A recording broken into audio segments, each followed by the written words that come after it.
Hi guys, welcome back to my channel. Thank you guys for tuning in. And if you guys are new, my name is Rachel. I am a school psychologist.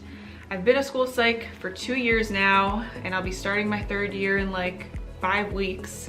So I am enjoying my summer vacation right now, and it feels really nice. We came back from Hawaii about a week ago, and oh my God, Hawaii was unreal. I got engaged in Hawaii. As amazing as Hawaii was, I'm glad to be back. I took some time off from making like school psych videos just because I wanted like kind of a mental break, you know, after the end of the school year. And it felt like a really long school year last year just because of COVID and, you know, being remote and going in person. So yeah, I just wanted to give myself a little break, and I am back. I'm ready to post some more school psych content for you guys. I wrote a poll like a few days ago, and I asked you guys what you wanted to see more of. A lot of you guys wanted to see like teaching videos where I share more about certain topics like RTI, and today I figured I would do one that I feel like is, I don't know, like one of the most talked about, which is specific learning disability. So SLD is one of the 13 disability categories under IDEA. I think the statistic right now is like 47% of kids who qualify for special education fall under that category of specific learning disability. It is by far the biggest disability category right now, and you know, there's a lot of controversy with how to accurately assess for SLD and like whether or not you need a diagnosis or how you assess.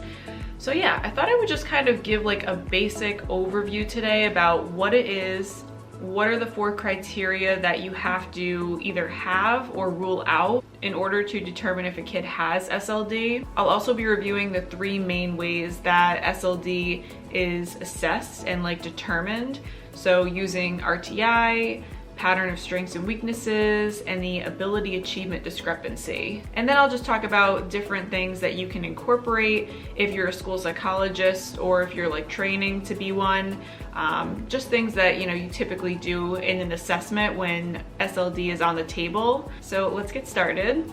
So I'm just gonna first read the definition for SLD, and it might like be worded a little bit differently depending on what state you're in, but for the most part it sounds similar. So a specific learning disability is considered a disorder in one or more of the basic psychological processes involved in understanding or using language, whether spoken or written. And the disorder may manifest itself in the imperfect ability to listen, think, speak, read, write, spell, or do math calculations. And it includes different things like dyslexia and brain injury, and then it does not include certain things like learning problems that are the result of like an emotional impairment or cultural disadvantage or vision impairment. So SLD has been kind of transformed throughout the years because over time, I think it was like in the 70s and 80s, they realized that they were just qualifying so many students under this category. So the criteria for how to evaluate and like how to qualify students became a little bit more rigid because I guess it was just the wording back then was so loose. So now there's 2 inclusionary and 2 exclusionary criteria. Inclusionary criteria means that the student must display these characteristics in order to qualify for SLD. So the first inclusionary criteria, which is like, I feel like the hallmark symptom of SLD, is low achievement. So you're not meeting age or grade standards, state standards, in one of 8 areas, whether that's oral expression, listening comprehension, written expression, basic reading, reading fluency, reading comprehension, math calculation, or math problem solving. So you have to be displaying difficulty in one of those 8 areas. Obviously, you might have difficulty in more than one, which a lot of times students do, but it has to be at least one of those areas that the student is showing low achievement compared to their age or their grade. The second inclusionary criteria, I'm gonna touch on this more afterwards, is whether or not they were given RTI, so whether or not they were given like an intervention, anywhere from 6 to however many weeks, and they're showing very limited progress, or if there's a discrepancy being shown in their IQ versus their achievement.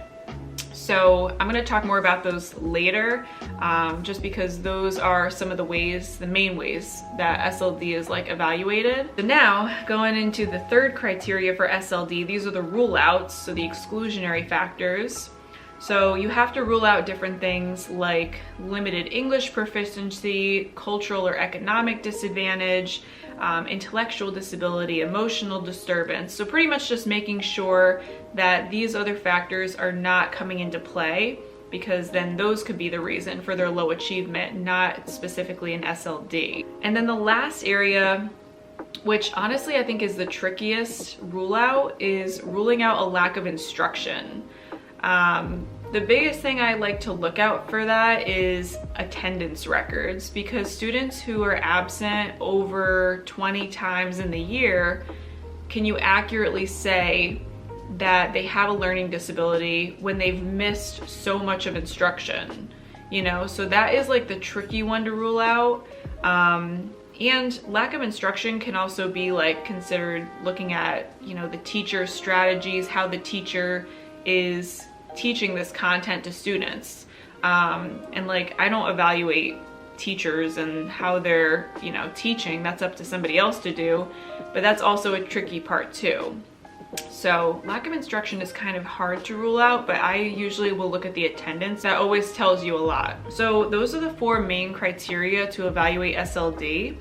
And before I continue, I just want to show you guys this book. I read this book in grad school. So this is the RTI Approach to Evaluating Learning Disabilities. It is such a good read. We had to buy this for grad school, and I read the whole thing. Like, it really does tell you a lot about how to accurately assess for SLD. And it also talks about like the history of SLD. It talks about, the discrepancy model, which I'll touch on, and different ways besides RTI that have been used to evaluate for SLD. But this really goes in depth for how to assess and how to use RTI. Okay, so I'm gonna go over the 3 main ways that are used to evaluate SLD. But before I do, I just wanna make a note that whenever you do an evaluation, you should always be using multiple methods of assessment. So you should never just do like an IQ and an achievement test. Like, there would always be other things being done, whether or not it's by you or by another school team member. So in my school, for example, the school adjustment counselors will do like a home social. So that's the developmental history of the child. And there'll be like an occupational therapy evaluation if there's fine motor difficulties suspected, etc. So there should always be like multiple modes of assessment being done. I'm gonna link below the Riot ISIL method. That's always a really good one to look at. For that grid, you want to make sure that you're doing like a review of existing educational data. That is always one of the things I do, because it's just so telling, especially if they're older. Like, you really want to look back at how they've been progressing throughout school, and if there's been any like, really big changes in their grades or their attendance, and what possibly caused that. So a review of data is really important. An observation is always really important, especially if they're an initial evaluation. Doing some testing, which we'll talk about, like IQ, achievement, more informal tests like curriculum-based assessment like DIBELS and AIMSweb. Oftentimes a lot of teachers will do those, and interviews with parents, teachers, and even the student if they're old enough. So yeah, you should be using multiple methods of assessment, but I'm just going to talk right now about the 3 main things that have been used to evaluate SLD.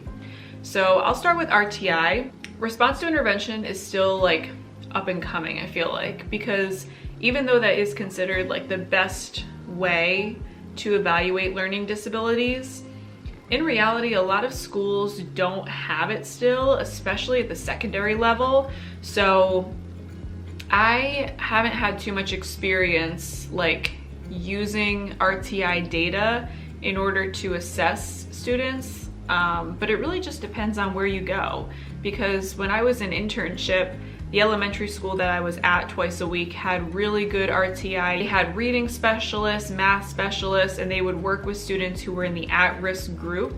So I was able to see it there. But I will say RTI is a big framework, and it takes a lot for schools to accurately do RTI and do it well.